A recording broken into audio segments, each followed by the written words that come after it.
拱鼻咯喎，拱鼻啲人又成日睇錯嘅，因為拱鼻個鼻梁都係彎噶嘛，就似鷹嘴鼻啦，係咪？但係個鼻咧，成個鼻就正正常常，成個鼻梁有少少彎嘅啫。咁我講過啦，鄭秀文又係拱鼻。楊千嬅又拱鼻，咁我以前有個朋友都係拱鼻嘅，咁我見到咁多拱鼻嘅人咧，做嘢都比較叻，都比較容易有成就嘅，所以拱鼻屬於一個唔錯嘅鼻。咁又鼻梁彎，咪等於鼻梁比較高咯。鼻梁高啲嘅人係咪自尊心強硬性強，要面唔衰得，做咩都要做到加零一，一定要叻份為止。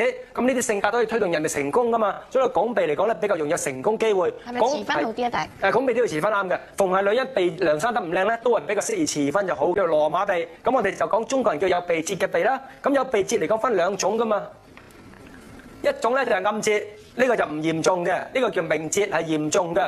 咁點解叫做羅馬鼻啊？原來羅馬人有好多人有呢種鼻，所以叫羅馬鼻。呢個民族比較多。原來鼻呢個位咧就代表一個人自尊心強硬性，佢唔止高咯喎，係咪？仲要突咗出嚟喎。原來羅馬以前個國家咧就中意攻擊第二個國家掠奪嘅，所以羅馬鼻嘅咧就好攻擊。咁男人有羅馬鼻咧就冇乜所謂，因為男人係屬陽又煮葱啦，係咪？女人屬陰就煮油啦嘛，所以如果女人有羅馬鼻，我哋就講婚姻唔好就係咁解啦。因為羅馬鼻人有時脾氣特別係火爆，撳唔住啲脾氣，同男朋友嗌交或者同老嗌交，佢一定要決定分手，冇人能夠阻止佢，所以成日呢啲羅馬鼻嘅人婚姻係唔好嘅。羅馬人嘅特徵咧就鼻梁起節嘅，所以其實每個人有民族唔同嘅特徵。記住啦，男人有羅馬鼻冇問題，好攻擊，脾氣火爆；女人有羅馬鼻，婚姻唔好。